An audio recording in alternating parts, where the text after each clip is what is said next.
You are listening to the Horse Radio Network, part of the Equine Network family.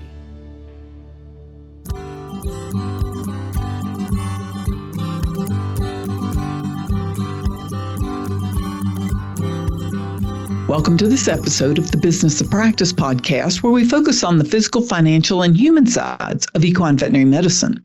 In this episode, we're talking about medical records with Dr. Cynthia MacKenzie, a trust veterinarian with the AVMA. The Business of Practice podcast is brought to you by CareCredit. Dr. MacKenzie, who earned her veterinary degree from Texas A&M University, has worked in private practice in California and Kentucky, and she has served in industry positions. Dr. MacKenzie, who is a certified insights practitioner, joined the AVMA Trust staff in November of 2017. Thank you for joining us today, Dr. MacKenzie. Thanks for having me. Well, we're really looking forward to having this podcast on medical records. And I know you also just had a talk at the 2022 AAEP convention on this same topic, and that anyone that was registered for the convention can go in and listen to that. They have it on demand, so you can get that, or if you have the proceedings, you can go read in the AAEP proceedings. So we're going to get started because I know this is an important topic to veterinarians. So Dr. MacKenzie, can you start with why are medical records so important? Yes, there's several reasons why medical records are important. What I really focused on during the talk at AAP were the medical, legal, regulatory, and ethical reasons for keeping good medical records. So just as a way for the equine practitioners to be able to evaluate their current format against the standards that we talked about and that were presented at the conference. And I started the conversation by looking at the recent trends of malpractice claims that the trust has seen as a way to highlight the ever important need to maintain good medical records. And so the trust has been reviewing claims since the early 1960s, and we've been tracking this data all that time. And what we've seen is in the last few years, really good rise, a pretty steep rise in liability claims, aka malpractice claims, and also license defense. We did see a dip around 2020 due to the COVID year and less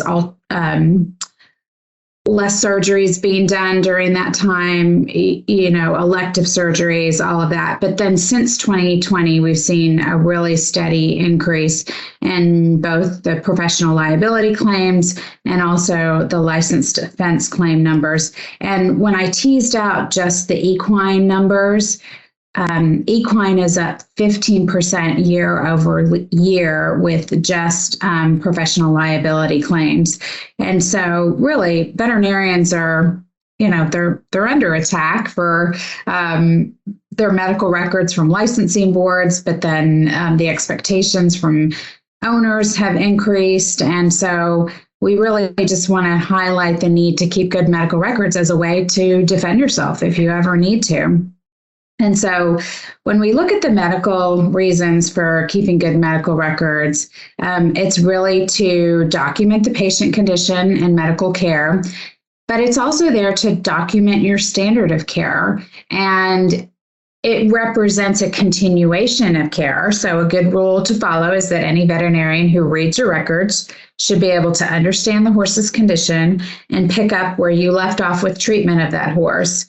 Items that should be included in medical records are written consent forms, anesthesia logs, surgery reports, physical exam findings, diagnostics that are not only recommended but declined by the client. And our attorneys tell us that those declined estimates are some really powerful pieces of evidence. So be sure to maintain those as well within the medical record.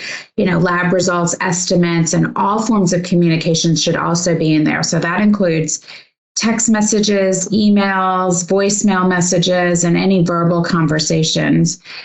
And right or wrong, the quality of your care will be judged by the quality of your medical records. And the practice owns the records, including the original radiograph. So the client of the records is entitled to copies upon request within a reasonable time period. And that's where you should consult your State Practice Act for specifics on what to include in the medical record, because some of those are just a minimum requirement. Records should be accurate, legible, and timely. We still get written records into the trust with the claims that we read, and those are fine as long as, again, they're accurate, legible, and timely. That means that there should be some time stamps on there. There needs to be dates. Entries should be made on the same day or within 24 to 48 hours.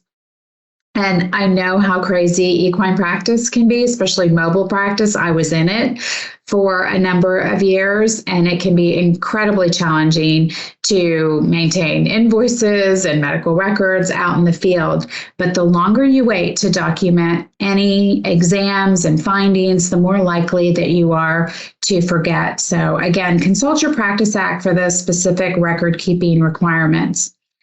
Now, when it comes to the legal reasons for keeping good medical records, it really is based on your Practice Act. The Practice Act is the law under which you're granted a license to practice veterinary medicine.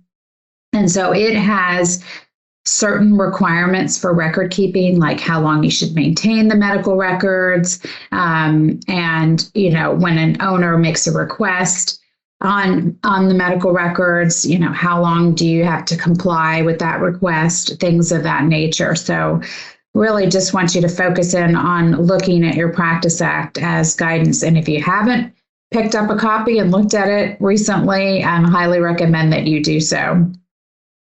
Really, why we're talking about this is records are your defense.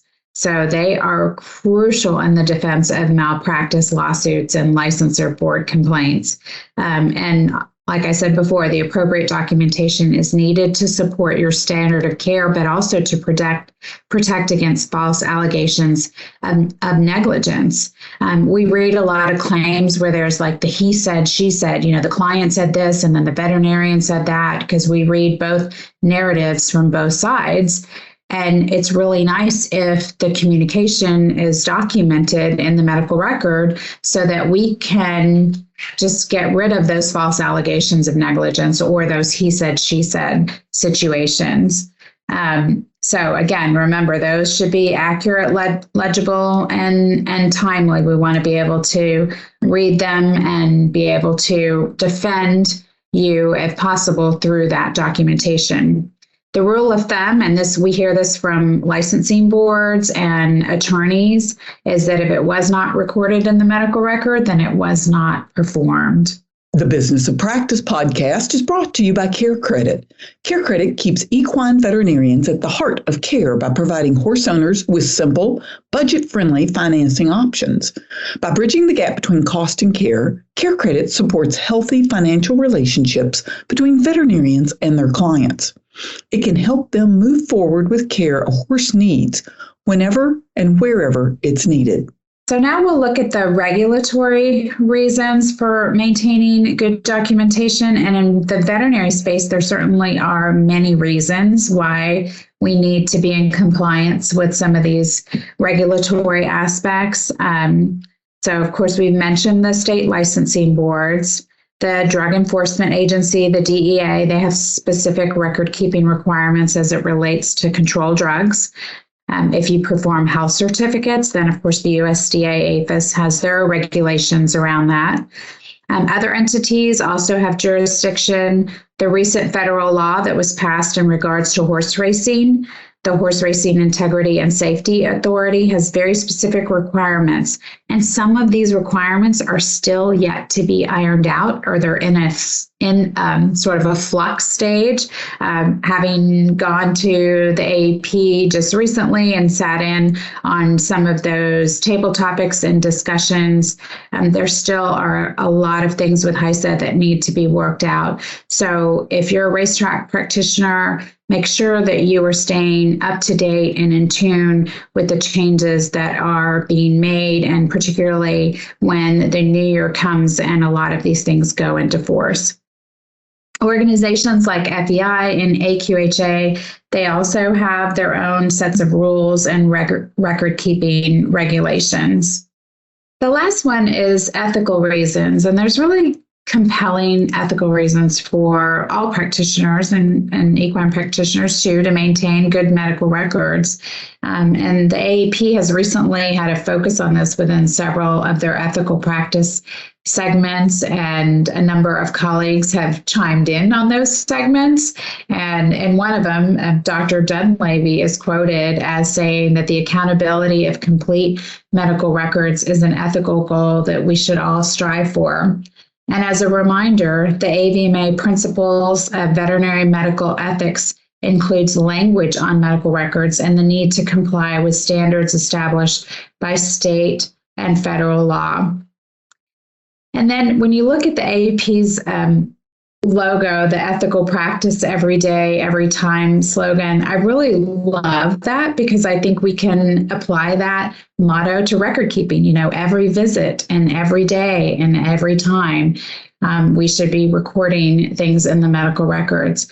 And as I review equine claims, equine practitioners historically have some of the worst medical records, the ones that are lacking in documentation. If we get documentation, a lot of times we'll just get invoices, and invoices are not a medical record. And so if that's what's still happening in your practice right now, anything that you can do to move away from just the invoice as a medical record to actually complying with all the with all of the requirements within the State Practice Act is a good measure, especially, like I said, in today's times when practitioners are under a lot more scrutiny for licensing boards and coming under a lot more complaints with owners.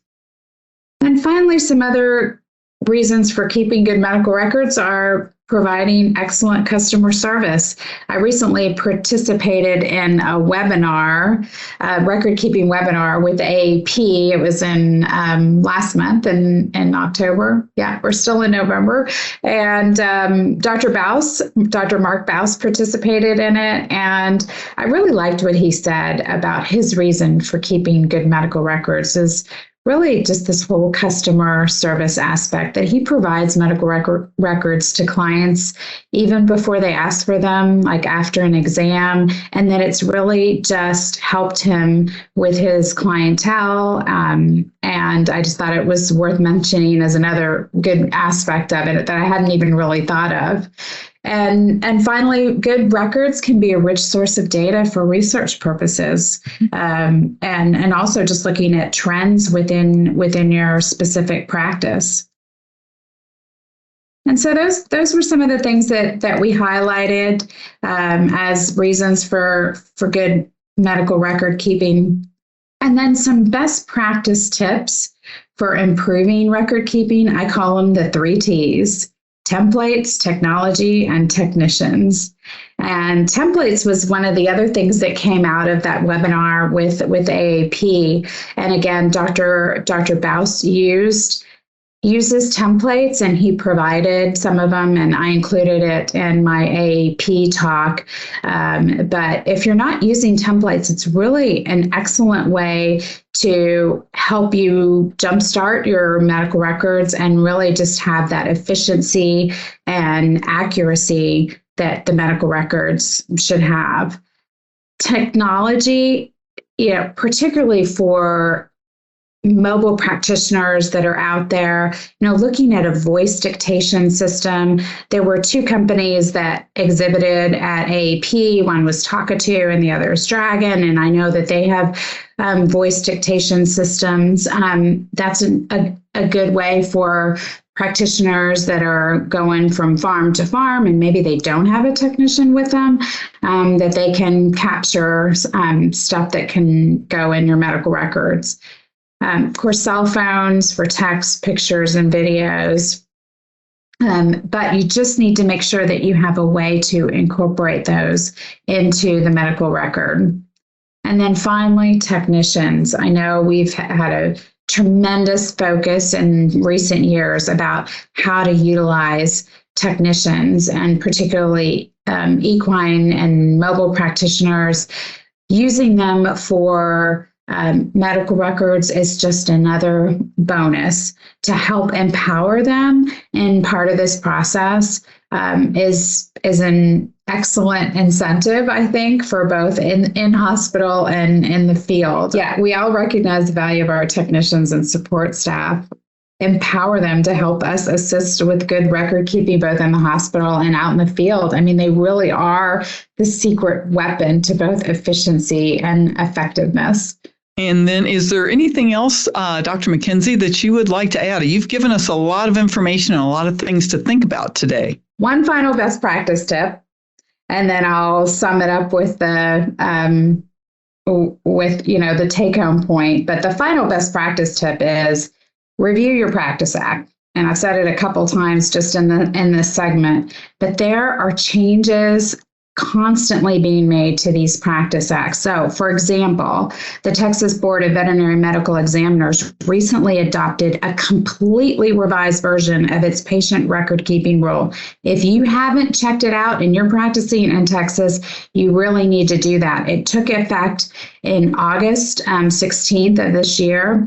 And so, again, if you are licensed in multiple different states, and a lot of equine practitioners are, particularly those that are practicing on the track, you might be licensed in Kentucky, in California, in Florida. All of those states have vastly different record keeping requirements. A recommendation would be for your records to adhere to the state with the most stringent requirements. Thereby, you're going to be achieving compliance across all the states. And then the final take-home message, it is very simple. Document, document, document. You want to review your current record-keeping methods today against these principles that we've talked about and make the necessary adjustments so that if ever required, your records will defend you. Well, those are some good tips. And I really appreciate you, Dr. MacKenzie, for joining us today on the Business of Practice podcast. And a big thanks to our sponsor, CareCredit. And we invite you to visit equimanagement.com or your favorite podcast network to hear each episode of the Business of Practice. And we look forward to talking to you again, Dr. MacKenzie. We always enjoy having you on the show. Thanks so much for having me. I really appreciate it.